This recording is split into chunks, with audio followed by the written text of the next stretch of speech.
Okay.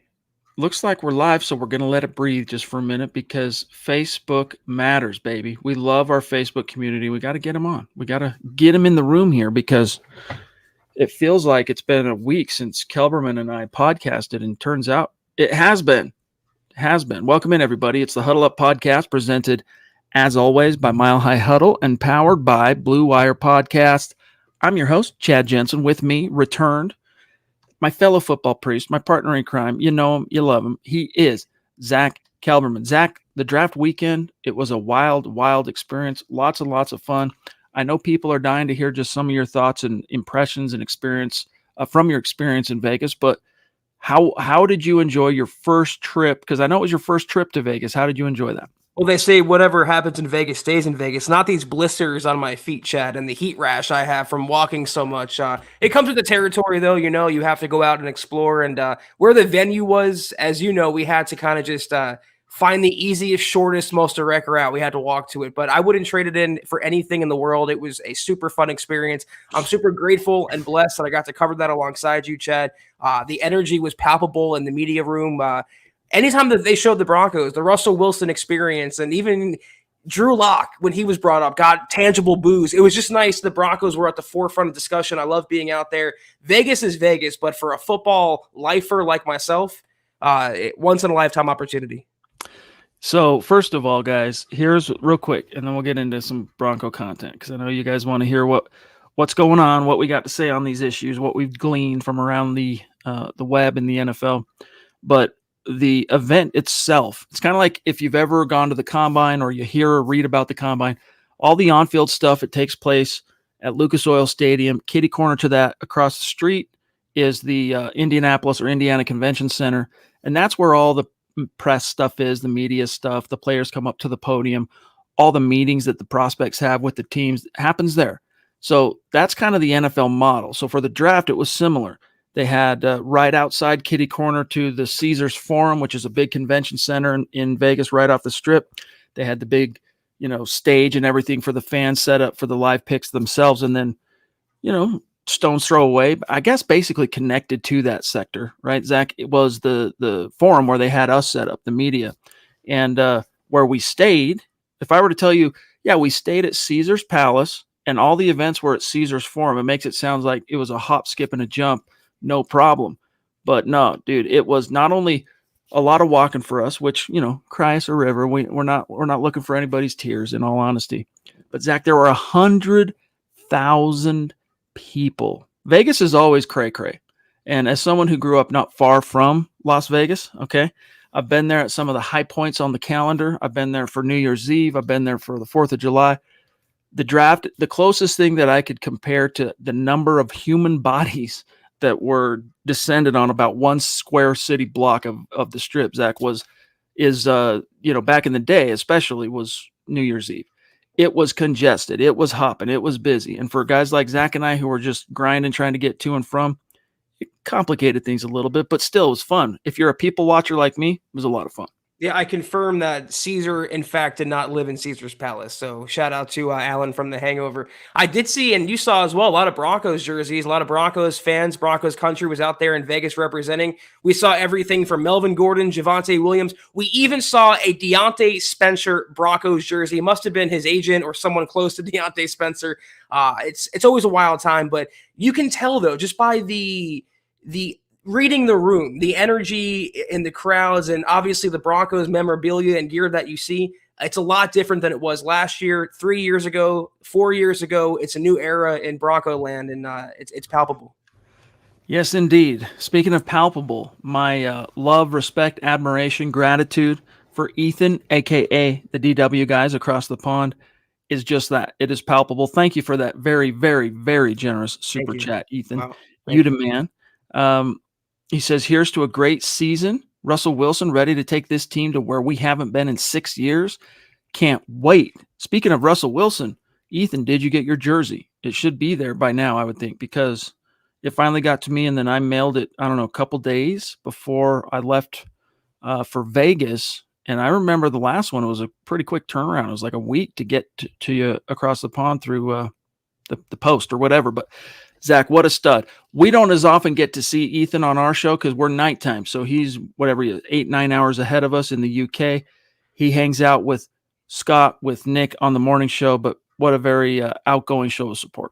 Yes, thank you so much, Ethan. It's totally humbling, and we're so grateful for your generosity. The Broncos are going to be out. That's what the whispers are saying right now, Chad. They're going to have a England game next year against the Jaguars, I think at Wembley Stadium. So anyone in the UK probably get a chance to see the Broncos up close and personal this coming season. Exciting stuff.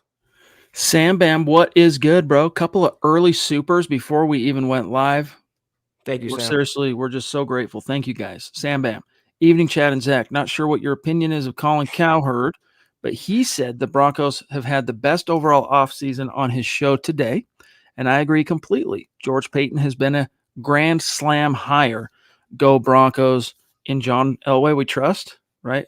It's like, it's like if you ever been in those conversations, Zach, when you were like maybe starting to come into your own as a teenager and you're like talking with your buddies about if there's a God or not. And like you kind of get into this stupid like teenage philosophy. And then someone goes, "Oh, you believe in God?" "Yeah." "All right. Who created God?" And you're like, "Whoa, dude." Nihilism. Suddenly, It's a hell of a drug. Your brain starts doing this. Well, wait a minute. Everyone's saying in George we trust, but maybe what we should be saying all along is in John we trust still, because were it not for John, we wouldn't have George Paton. But anyway, your thoughts, as I am being a little bit goofy right now, on what he's asking about Colin Cowherd. Well, obviously, I love the Russell Wilson acquisition. I really, really, really like what Peyton did in free agency. We're going to get into it, and I had a couple videos go up at the draft. I'm not overly wild, as I think a lot of Broncos country is about the Broncos draft, but if you hire Nathaniel Hackett and you trade for Russell Wilson, that's an A offseason automatically. Anything they do is the cherry on top of that. Colin Cowherd, it's crazy. A couple years ago, he was riding the Drew Lock train. He was the conductor. That failed, obviously, and now he's getting back up on his horse and trying again. It's nice that the Broncos are getting simping from national talking heads instead of being ostracized by them or lambasted by them. I don't really care. I'll say it one more time, what Colin Cowherd, Skip Bayless, Stephen A. Smith, Nick Wright have to say about the Broncos, but it's better than hate in a way. No doubt. Change of pace. At least the Broncos are being discussed, right? I mean, that's small really victories, baby. We'll take it. Hey, Miss Carter, we love you. We appreciate you. Thank you so much for the stars. We really, really do appreciate you. Shane Daniels, the aviator himself, showing out from the sky, because that's where the aviators hang out. Thanks, Shane. Shane, evening, Chad and Zach. What UDFA do you think has the best chance to make the final 53? Go ahead, Zach, if you've got some thoughts on this. There's two, and the Broncos gave these guys pretty hefty bonuses as far as UDFAs go. Chris Allen, the pass rusher from Alabama, outside linebacker, he's had some injury history. At the time of his injury in 2020, he was, I think, leading the NCAA in tackles for loss or pressures in one category that was pretty impressive. He's a very, very try-hard type of player that thrived under Nick Saban. The Broncos could have something there. I think he's going to probably make the practice squad considering how they paid him. And Jaquan McMillian from East Carolina, the cornerback, I think he graded out, according to Pro Football Focus, as the best cover corner in the country. That's among all cornerbacks in that relative department. He's a smaller guy, and it would indicate he's a slot cornerback, but I put on Twitter a boldish prediction. Not only will McMillian make the Broncos' final roster, he's going to make it over Asang Bassi. If I'm Ojemudia or Asang Bassi, I did not like the way the Broncos draft went. They added a ton of cornerbacks, both in the draft and in the undrafted free agency period. Here's the thing, guys. We're going to go over a lot of this tonight, some of the feedback that the Broncos have gotten for their 2022 draft class. As you heard, pardon me, from Zach when he was talking with Claudette, Montana Pattison on those videos while we were in Vegas. As you heard from myself last night when Eric was kind enough to join us on the show, this is not a draft class that at first glance, on the surface, off the cuff, pick the phrase, really turns my crank. And, I've yet to really speak to any analyst in Broncos media, to be honest with you, that was like geeked up about it in any way, shape, or form. There's a few nice picks. Don't get me wrong. All right? There's something nice to be said for a few of the picks in particular. But unlike Peyton's first swing at the plate last year, this one's, is going to take a little time to sink in or whatever. Phil, good to see you, bro. Thank you for the stars. But it doesn't matter what we think. It doesn't matter what grades you read out there. What matters is how it plays out on the grass once this team finally gets out and starts, playing games. We'll go through some of that stuff. But I guess, Zach, what I'm trying to say to people is, this team was strong enough in and of itself right off the bat before the draft even started, especially with the arrival of Russell Wilson, that George Paton could swing and miss on every one of this year's picks, and the roster is going to be probably okay. So whatever comes this year by way of this class, in my opinion, it's almost like viewing it like it's gravy. It's a gift and a curse when the Broncos employ the free agent plan they did, which was fill every hole on the roster with veterans and leaving no true holes behind for the draft. What George Paton did was draft depth and project pieces, developmental pieces. That signals to me that the Super Bowl window is wide, wide open for Denver, and Paton and company expect to fly through it rather quickly, considering how they drafted. A couple thoughts about it. I do like the autonomy and the influence that Paton and Hackey gave to the Broncos assistant coaches. It seemed like on day 2 and day 3, they were appealing directly to Ejiro Evero and Dwayne Stukes. For example, a lot of people crushing the Montreal Washington pick. I think it was the 5th round, if I'm not mistaken. Yeah, you're right. He could have been a UDFA. A lot of people are saying, well, he's going to be an instant impact player on specials. That's a punt returner and a kick returner. He's everything Isaiah McKenzie was supposed to be. So when you boil the draft down, looking at it through that scope, like the Broncos are set in stone already. Like you said, they have the foundation to go out and compete for a title. Anyone they add are just bonuses, cherries on top of that. From that point of view, I understand it. But you can question the individual processes, like, do you need Greg Dulcich at that spot? Did you need him there? Why didn't you take an offensive tackle in the draft? The Broncos, Chad, have made, I did my research, 29 draft picks since 2020. Not one of them has been a pure right tackle. They're allergic. Yes, indeed. It's, Paton said in his post-draft presser that they had their eyes on a few different tackles, and it just never really fell their way. But I just think they were comfortable enough with the guys they added this offseason and re-signing Calvin Anderson to just not feel any real pressure or need. And honestly, for a lot of teams out there, especially when it comes to tackle, they take chances, man. They swing a little early. They reach sometimes just because it's hard to find a good one. It really is. Real quick, Zach, I want to bolster kind of some of the feedback that's coming in on the Broncos class. Now, most of you probably listened to a lot of what Nick Kendall had to say during the day 1, day 2, and day 3 live streams here at Mile High Huddle. You probably listened to him this morning on Broncos for Breakfast. But here's his initial grade for the Denver Broncos class. And again, guys, even a guy like Nick, who just lives and dies based on the draft, he's aware. There is a self-awareness here that grading a class before they've even stepped foot on an NFL field, that's in a sense, it's an exercise in obsolescence, I guess. But still, people want to know. People that read these names, that don't know anything about these names, they want to hear from the people who do know what they think of the class. And so Nick stepped up to the plate. Bottom line, Zach, this is the grade Nick gave this class, and it's a pretty long piece. That's why it took me just barely about 90 seconds to scroll to the bottom. But it's really worth your time. Read this. Zach, this is about where I feel. It's like a C-ish grade for me on this class. Some really good marks on a couple, and then a few that really tank it for me. How would you feel, a grade? You've had 2-3 nights to sleep on it for most of these picks anyway. Your thoughts? I mean, honestly, I think the Broncos' 4th round picks are my favorite of the draft, not their 2nd or 3rd rounders or anything after that. They made a couple nice selections, a couple selections I'm kind of warming up to, including Nick Bonitto. I will not warm up to Dulcich until the season rolls around, if then.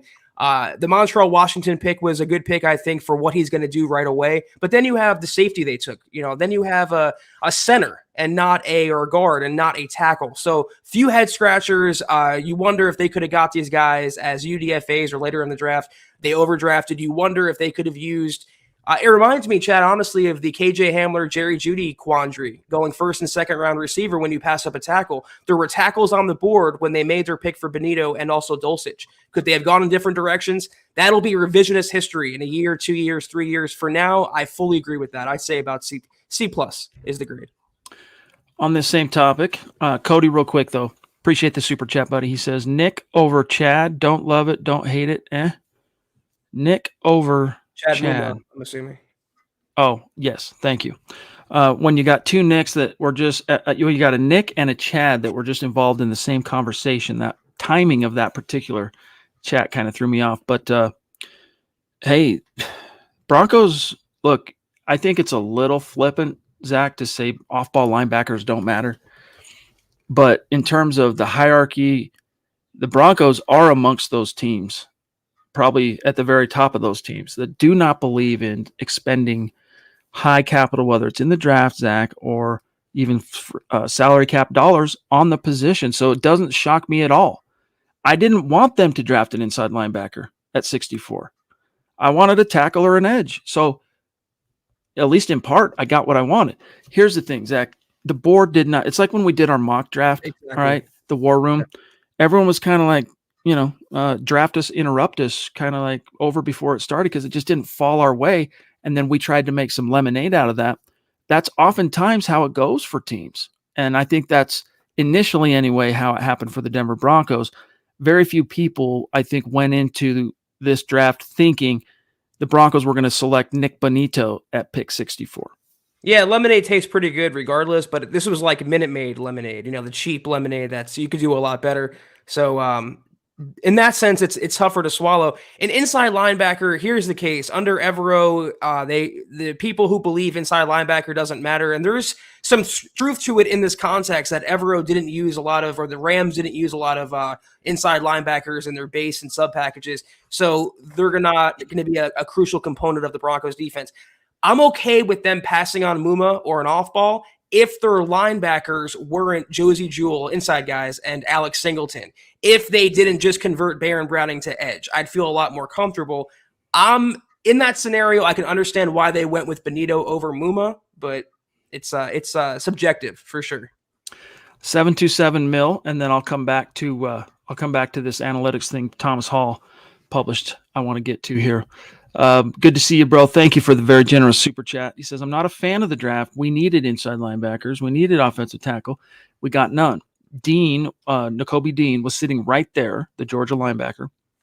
And if we're going to take a wideout, we should have just took Justin Ross. It was so much O-line out there in Peyton we trust. Yeah, I mean, that's the bottom line here is I think, Zach, I theorize perhaps one of the reasons why I think part of the issue why we kind of feel a little off base here with this class is it doesn't feel congruent. Usually everything with Peyton, there's a congruency.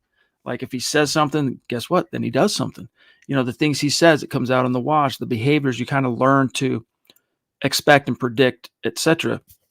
And I think the first year when he was drafting, I don't know if it was. We know he was very new to the building, and still not even knowing some of the scouts, remembering some of the scouts' names off the top of his head when they sat down for the actual war room itself. Like that's how new he was. I don't know if this year, Zach's the reason for that kind of feeling of it not lining up with what we've seen from Peyton before. Is I think he let the Nathaniel Hackett staff be much more a part of the decision making. Obviously, they all chipped in on some of the scouting reports and things like that, but I think a lot of these were coaches saying, "No, this guy, he might not be ranked this high over here, that whatever, but for our scheme, he's number one right now. Let's get him." And I think a lot of it is this is just a theory of mine: is George Payton trusting that? Yeah, it's a great way to build trust in the building. I tweeted this, for the hashtag process. It's showing that support and that faith in your subordinates, which the assistant coaches are. And to your point, I agree. It seems like George Payton said to Dwayne Stukes, "Do you want this guy?" Dwayne Stukes said yes, and they drafted him.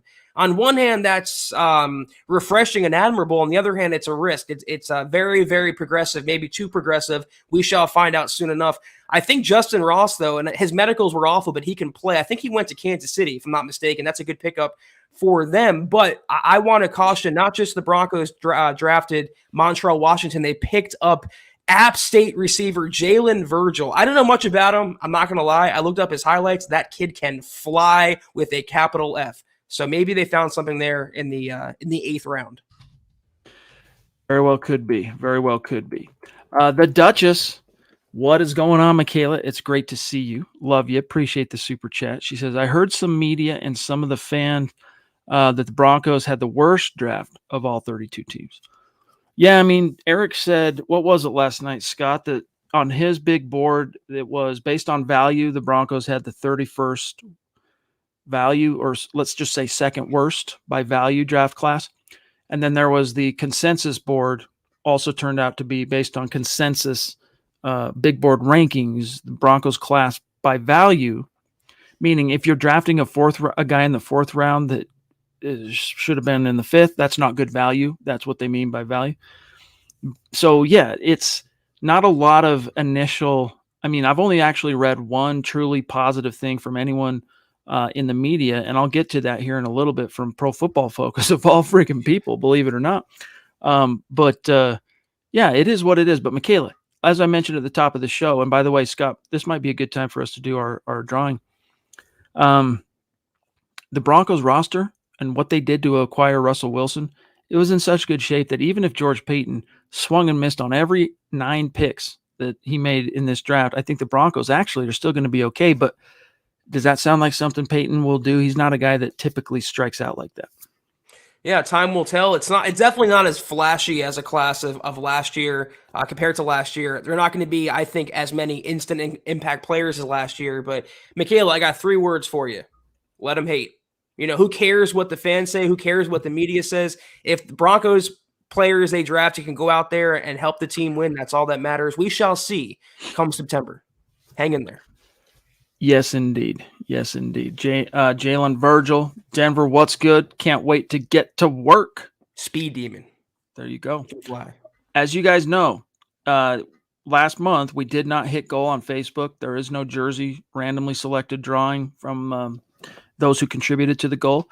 But on YouTube, there is. And the way it goes, top 5 finishers, their names go in a hat. That's a cumulative number, meaning by total, right? Total super chat that they contributed to the channel. And we're going to randomly select. It's an equal thing. Everyone's got the same number or same odds, as it were, to win in a descending order of the top 5. So Scott's going to go ahead and run this randomizer. Hey, sorry to come in here like this. No. How we're weighting this is thank you. It's reverse order. So there's 5 names that were eligible in the top 5. If you finish first, DWI guys finished first, so his name goes in 5 times. Right. Michaela finished second, her name goes in 4 times, and you can see that I'm gonna copy and paste that list into the list of names, and I'll pick one name, and it'll pop up underneath there where it says random name. So just wanted to pop in and say thanks to everyone that contributed. It was a long and distinguished list of super chat folks that came in. Some people just outside of the top 5. And looking forward to another great May. So I'm going to hop back off, and we are going to randomize a name this time right here in front of y'all. Let's do it. Thank you, Scott, for breaking that down. I almost botched it. He's like Shemp of the Huddle Up podcast. That's right. Here we go. Let's see who's the winner. Winner, chicken dinner. He's got it pasted in there, and now he gets to pick a random. The randomizer will pick a name, and here we go. And we didn't like the Jeopardy. Oh, it's Ethan. Ethan wins again. Ethan wins 2 times is it twice in a row, right? But hey, if you finish number 1, you bump those odds. Do it one more time. Scott, do it one more time and remove Ethan. Ethan's won. That's done. He's the winner. But do it one more time and remove Ethan. Let's see what happens. Ooh, plot twist. Okay, Michael Ronquillo. All right, awesome. So Michael Ronquillo, you're going to get a care package, all right, from us as well, as a small thank you for supporting us the way you do constantly. I mean, April, you threw down like a boss. That's why you were in the top 5. And you've already gotten off to a hot start for us here in May. So thank you, my friend. Thanks to each and every one of you who do choose to support, whether it's the Huddle Up Pod or any of the other shows. MHH, we love you. Thank you, guys, and congrats. On the jersey, though, Ethan, he's probably sawing logs by now. He got a super chat in, Zach, way early. Yeah. He's going to have to let us know what jersey he wants. Andrew Baker says, thanks to all the MHH crew for this draft. It was a lot of fun. Can't wait for Wednesday to chalk it up with the priest. Yes, and let it breathe. Yes, may the 4th be with us all when Andrew arrives on Wednesday. It's going to be a gas. We can't wait. We can't wait. Pardon me. Also, we didn't hit goal, all right, on Facebook, but I think it would be a tad, I don't know, ungrateful for us to not do something to recognize the people that tried to help us reach goal in the month of April.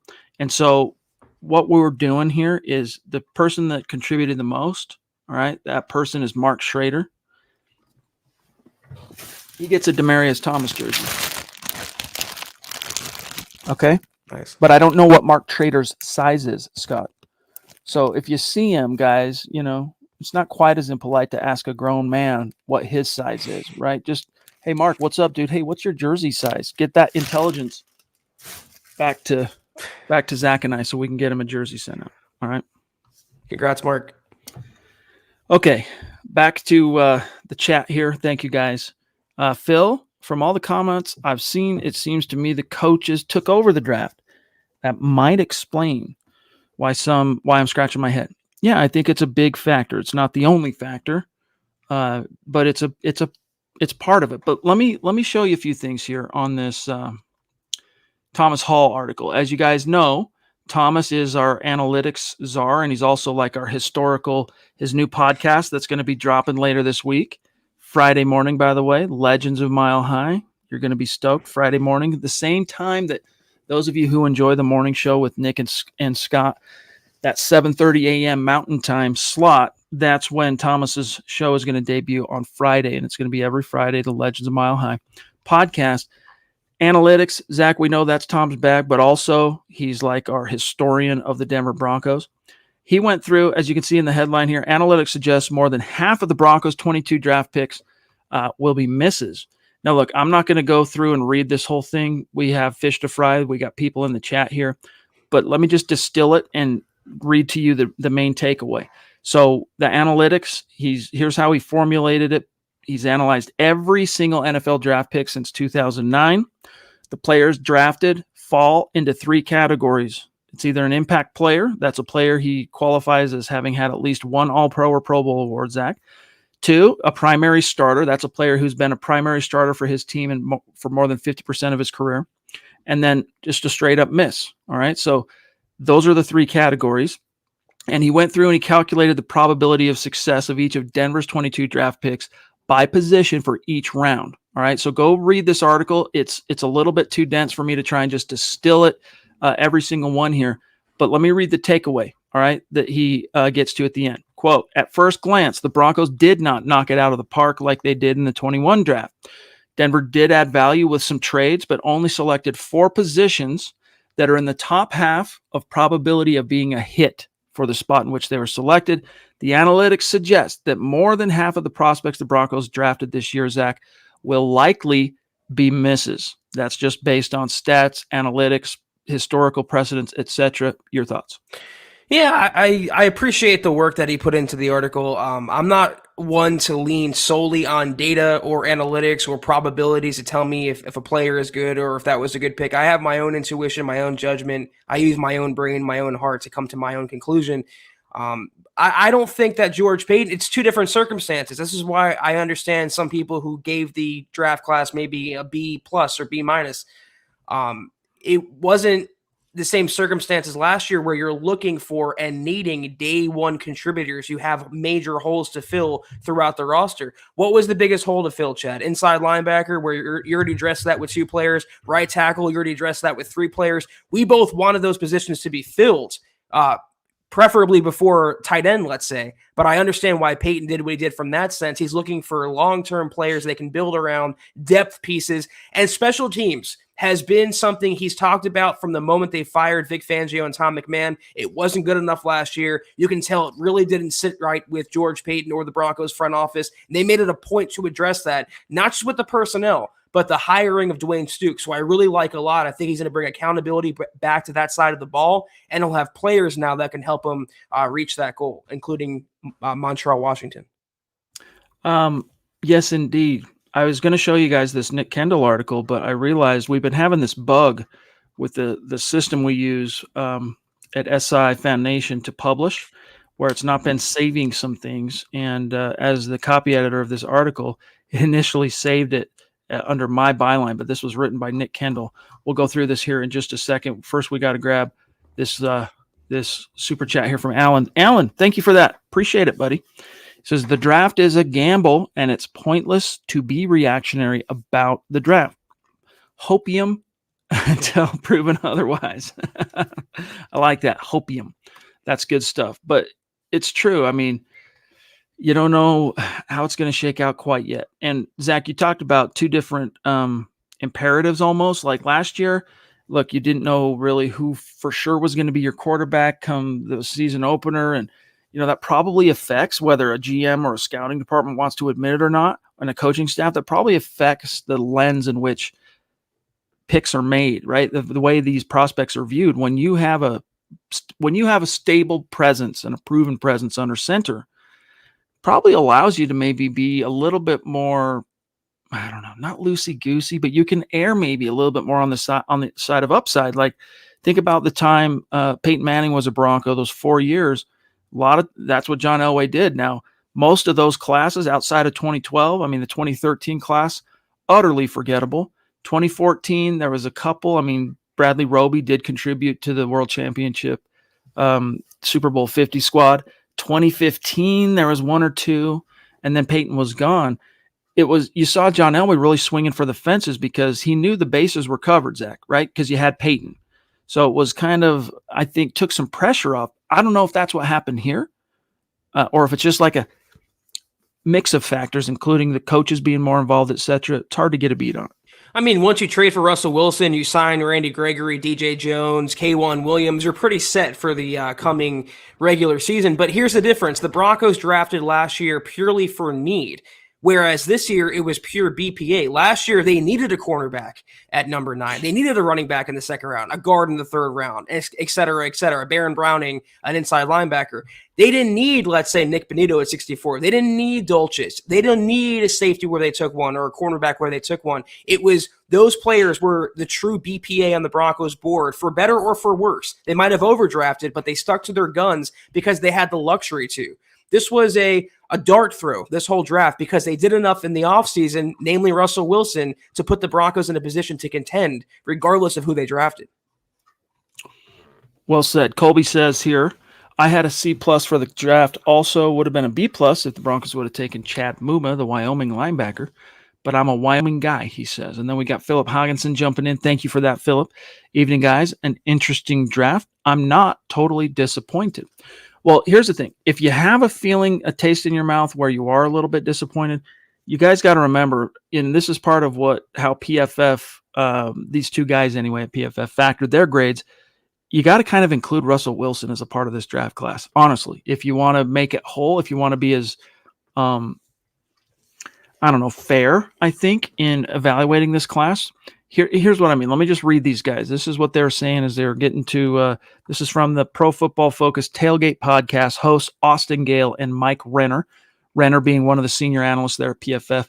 Quote, this is from Gale. Quote, no first round pick. They obviously traded for Russell Wilson. Round 2, they grabbed Nick Bonitto, the last pick of round 2. I like Bonitto a lot, a designated pass rusher right away. Is he going to play run defense given how light he is? Probably not. Some teams like him at off-ball linebacker. Maybe he does some of that for Denver. Greg Dulcich, the UCLA tight end at pick 80. Damari Mathis, corner from Pittsburgh. Luke Wattenberg from Washington, who has crazy long arms for an interior offensive lineman. I liked their draft. You factor in also trading for Russell Wilson. I think this is a solid B+ draft. My favorite pick is probably the Bonitto pick at 64, close quote. So, Zach, that was their favorite pick, and that's one that I think just didn't land for a lot of Broncos fans. Well, what does it say that they factor in Russell Wilson? It's still only a B+. I mean, take Russell Wilson out of the equation, what would it be in their eyes? A D-? Like, that's a pretty big dichotomy there. It's all subjective. If you wanted an edge guy, you're happy with the Bonitto pick. But like I said on the video we did from Vegas Chat from the draft, he's basically your first round pick in the fans' eyes. For right or wrong, he is the first pick of this year's draft. and a guy that you really didn't need to the letter of the word. When you have Gregory, you have Bradley Chubb, you have a couple dependable backups already, you're converting a young guy in Brown into outside linebacker. Did you need Bonitto there? No, but it's a luxury pick. Can't have too many edge rushers. The Broncos want to get after the quarterback, and he was the BPA on their board. From that perspective, I understand it. Sam Bam, thank you, buddy. Number 2 for the night. So what's next? 3 months till training camp. # dog days of summer. Yeah, so we get rookie minicamp, then we get more OTAs. Honestly, we're going to have plenty to still continue to discuss for the next month because the Broncos are going to be busy in the building. They're going to be going through OTAs. We're going to get Zach a lot of player and coach availability. There will be storylines for us to break down on a day-to-day. The only swath on the NFL calendar, I'll speak for myself here, Zach, that I kind of dread I shouldn't say dread. I don't dread any aspect of what I do. All right. But if I were to say my least favorite, it would be the NFL summer. And to qualify that, that's halfway through June till training camp starts end of July. It's a 6-week. It's the players like true, real like vacation. They vacation as soon as the season's over. Don't get me wrong, but they're still kind of recouping from their wounds. I mean, it was a long season. Like that 6 weeks is their last chance before training camp starts, and then the whirlwind picks up again. And for us, that's really that 6 weeks that starts halfway through June till training camp starts end of July. That's the worst part as far as trying to come up with stuff to talk about. But hey, I think we'll be okay, Zach. We've been doing it now for 10 years. It's the worst part for business and for content and revenue, but it's also a good thing for us because it's our only chance to take vacations and get away and disconnect from the NFL before things get crazy. It's worth noting, since the Broncos have a new coach, they might start training camp a week earlier this year per NFL guidelines. So that 6-week respite might be 5 weeks, but that'd be cool. Regardless, I'm looking forward to the Broncos getting after it this month, next month, and training camp in July. Hey, Tony D.A. Dub jumping in. It's been a minute, bro. Good to see you. Based on free agency and the draft, the Broncos are getting bigger, meaner, and faster on the front seven. Thoughts? Yes, on that subject, let me read what Mike Renner says here. This is on your same topic here, Tony. We're going to get into it right now. So we went through real quick. I want to give everybody as much context as possible because we've talked a lot about negative kind of – I want to dispel with some of the negativity because this is a very positive – outlook from PFF on Denver's draft haul. So this is Renner, who just listened to what Gale had to say, kind of centering his initial impression on Bonitto and Russell Wilson. This is what Renner said, quote, I also think that this was one of their 2 fourth-round picks, Uwazurike, the Iowa State defensive tackle, and Matt Henningsen, the defensive tackle from Wisconsin, are perfect for that defense. You got 2 good 2-gapping run defenders. That's where we say you should be drafting 2-gapping run defenders. Don't draft them with top 50 picks. You can get guys who are comparable in the 2-gapping skill set. Now, are they going to be pass rushers? Probably not, but they are comparable in that skill set, and that's late in the draft, and they should make an impact for your team, closed quote.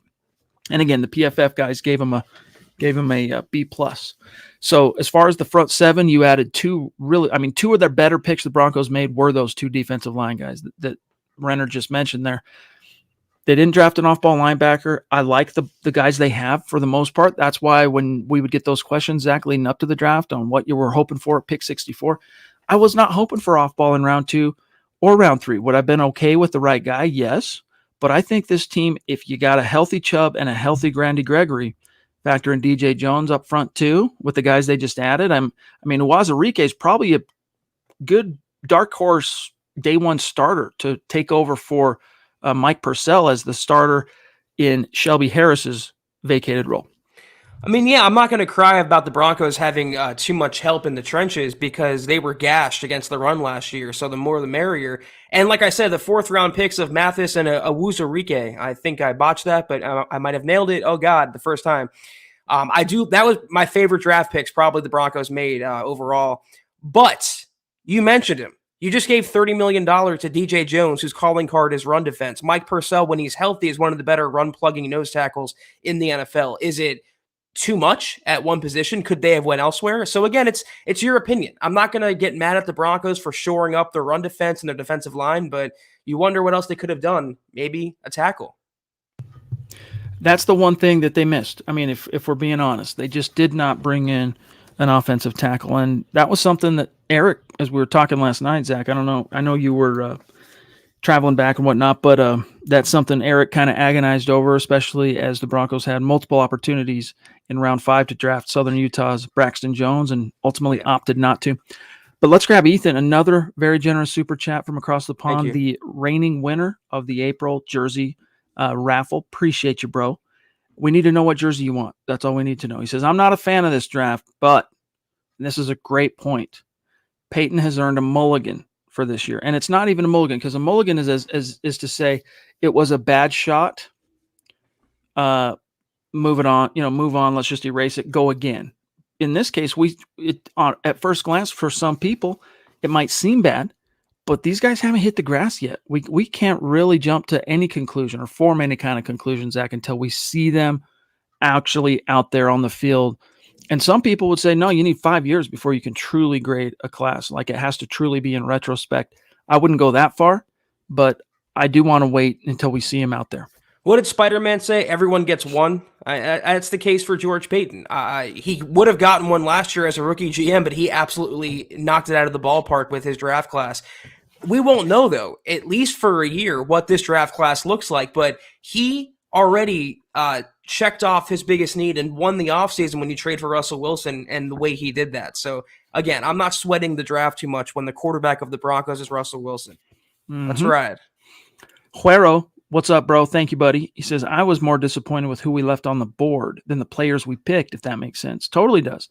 Same thing like when Zach and I were complaining about KJ Hamler. It really didn't have much to do with KJ. I mean, that might sound ridiculous, but it was more about, the context of how and when that pick was made, who you took in the first round, et cetera, et cetera. More excited, says Juero, to see how our undrafted free agents turn out. I mean, I'm excited for it all, dude. And I'm very optimistic that, look, Vic Fangio and his staff, especially on the defensive side, was very good with taking pro guys, veteran guys, I should say, and plugging them into a system and helping them reach and unlock an additional level that they heretofore had yet to really approach. Outside of Patrick Surtain, who's a unicorn, can't really say he did that Fangio's staff on the defensive side, Zach, had a lot of success with any other young draft pick that came on defense. I mean, look at Michael Ojemudia, look at Justin Sternad, failure to launch, at least at linebacker. This coaching staff, though, I am much more optimistic because the entire focus is helping players to learn correctly, helping them to assimilate the information from scheme and playbook to technique to, like in Nick Bonitto's case, it's not just a matter of, hey, learn how to play run defense. He's going to have to really become an expert at nutrition, at all the different strength and conditioning it's going to take for him to thicken up his bottom half, because that's a big concern. And without that, Zach, he can't become much better at setting the edge and being that edge defending run fit guy. So I just have a lot more faith in this coaching staff to be able to take a class that maybe at first glance appears to be lackluster, kind of wiping off some of the dirt, that diamond that you just pulled out. You're like, wait, what is this? A big dirt clod, wipe some away, pull it off, and then shine a little. You go, yo, damn, this is a nice gem.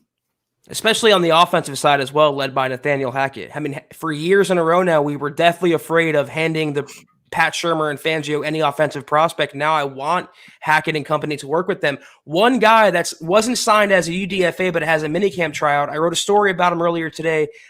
Really interesting guy. Eastern Washington quarterback Eric Barrier, who's drawn comparisons actually to Russell Wilson, he's a dual threat ability kind of guy, escapability, good deep ball accuracy, strong arm, 6'1", 210. He was a dynamo in college, very productive. If the Broncos do sign him and let's say cut Josh Johnson, who does nothing for me, no upside at all, no ceiling at all, this is one guy I would watch to develop under Russell Wilson. Yeah, he's got a chance as Barrier to show out during the rookie minicamp. And 6'1", as you said, 210, completed 62% of his passes for almost 14,000 yards. Nice fat touchdown to interception ratio. Very intriguing young player. Todd T, what's up, brother? Appreciate you. That's 2 nights in a row. If you're on Twitter, connect with us so that we can tag you and shout you out tonight when we do so for all of our supporters and Super Chat superstars. He says, nothing against Montrell Washington, the 5th round pick, but I probably would have picked the developmental tackle Braxton Jones that went 6 picks later. I would have too. The only explanation here, because it's one thing, Zach, to say, oh no, the coordinator, Dwayne Stukes, like he saw something in this guy. He believes in it. He's pounding the table. Cool. But was there a plausible threat of him not being there in round 6? Was there a plausible threat of him not being there in 7 or even as a college free agent?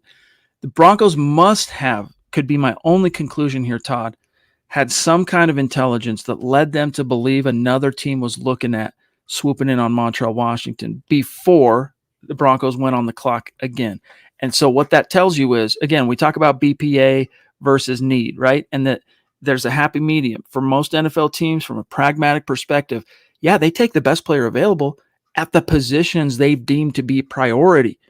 This tells me right here, this super chat just lays it out. Punt returner, kick returner, to this coaching staff and this front office was a bigger roster hole, a bigger roster need than a 4th tackle option at right tackle.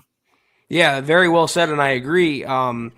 We have to think about it, too. Deontay Spencer, who Washington is replacing, was a starter pretty much because he's the return man. There was a primary guy, and that was Deontay Spencer. He wasn't good enough. The Broncos let him walk, and once they did that, it became apparent they were looking to upgrade that side of the ball. They got a massive upgrade in Dwayne Stukes and now a massive upgrade as a return man in Washington, who can also be a little bit of a dynamo in the mold of Isaiah McKenzie circa Buffalo, not circa Denver. Another gadget player, fast player, get the ball in his hands, and look what could happen. And it seems like when they signed Billy Turner, they signed Tom Compton, they re-signed Calvin Anderson, they felt good there. They might be evaluating these guys for next year to see if any of them deserves a longer-term contract than a 1-year commitment. I would have shorn up the spot a little more, but Peyton said himself, he pretty much gave it away when he was asked in his pre-draft presser about cornerback and tackle. He goes, we're definitely interested in drafting a cornerback or 2, and then conversely, we're not going to reach for a right tackle. We're not going to do anything reckless. So that was his priority all along. We'll have to see how it shakes out. Hopefully, Billy Turner holds up. That's all I can say. Clayton, one of our great supporters on Facebook. Appreciate that, buddy. Sorry to hear that you've been sick. Hope you're back on your feet. Wants to know our overall grade. We don't have enough time to go through every pick, but I'll tell you, you might have missed it at the very top of the show, I would give off this. Again, this is off the cuff. This is at first glance. And, I've had 3 or 4 days now. Well, let's see, Saturday night, Sunday night, 2 days since the draft in itself was complete, but since the second round, day 2, Friday night, 3 nights, I'm going to give it a C. That's my initial take, but I'm still keeping open the possibility, in fact, a probability that it ends up in retrospect being a class that is much more highly regarded than it currently is. I just think that these guys, one of the reasons why it kind of comes off the way it does is none of these were names that you heard a lot of the draft nicks talking about. None of these were names that you heard our own NFL draft analysts talking too much about. There are a few exceptions here, but that's a big reason for it.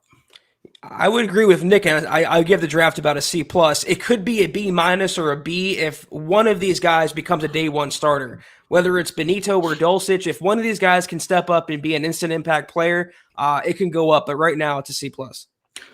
I'm putting my money, like if you said, hey, 9 picks are hitting the roster plus all the undrafted guys. If you had to pencil in one as a true dark horse to earn a starting job as a rookie this year, I'm going to say it's the defensive tackle. I got to see it to say it right. Owuzarike? Nailed it. All right, on the nose. I'm being told on the nose. This is good. Anyway, don't sleep on him. So it's not like this is not chopped liver here, guys. Cody Dubb, Greg Dulcich, the tight end, looks good. His gauntlet stunned people. Yeah, and he does a freaking uncanny Weird Al impersonation. I don't know if you guys knew that, but for sure. The Queen, Zach. Yeah, Christy showing up. Appreciate you, Christy. Always good to see you. Always happy to see you. Love you. Appreciate you. How is everyone tonight? Very happy to be on here again, talking Broncos, talking the draft. Interesting draft, for better or for worse. Dulcich, I don't care about the hair. We had the belly last year with Quinn Miners and the hair now with Dulcich. I don't care about that. Can you catch passes? Can you be a difference maker? Can you help out Russell Wilson? That's what I care about. Could you have got Dulcich maybe a little later? Maybe. But say la vie.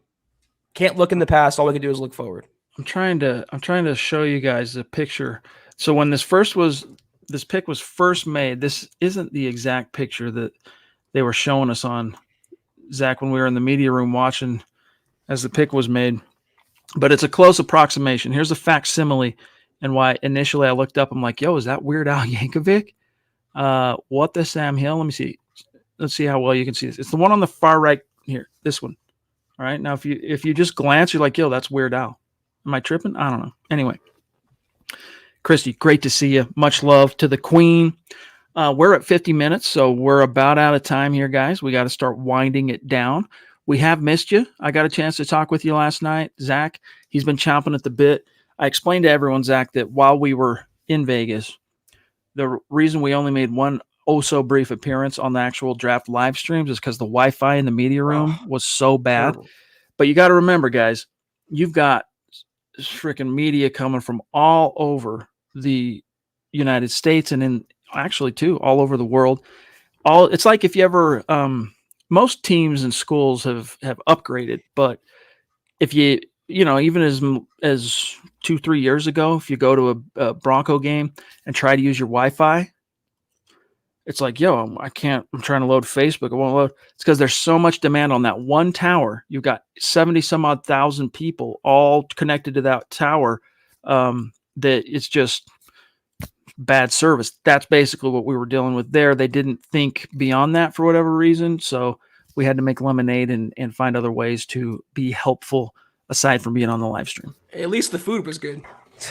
Very good. It wasn't, but the food was good. Surprisingly good. The raspberry, what were those things, dude? And then the cannolis on the second night. And the beef, Chad, and the au gratin. They fed us pretty well. They did. Props to the NFL for that. Okay. 52 minutes. Let me see if there's any burning comments I want to grab here. We got someone on Facebook, I'm not even going to say their name, calling Russell Wilson a hobbit, but here's Zebulon saying that he has won more games in his first 10 years than any quarterback ever, beating out Peyton Manning himself. I think Russell's a top 3 quarterback QBR, top 3 QBR all time. He's the best deep pass in football. He's easily worth the trade. Anyone questioning that at this point? I mean, Judas Priest, would you honestly, you guys know we were Drew Lock optimists, right? But still, imagine yourself being in a situation where, yeah, you had that first round pick, you had an additional second round pick and all that, but who were you taking? Desmond Ridder? Were you going to draft the kid from Liberty, Malik? Who are you going to take that was going to be more of an upgrade and honestly more of an impact quarterback for your team for the next 10 years than Russell Wilson, who wants Zach to play for another 10 to 12 years, to directly quote him? I mean, anyone who's showing themselves like that is discrediting their own football intelligence and IQ, and I wouldn't take them seriously at all. They want to call him a hobbit, call him a hobbit. Russell Wilson's the Broncos quarterback.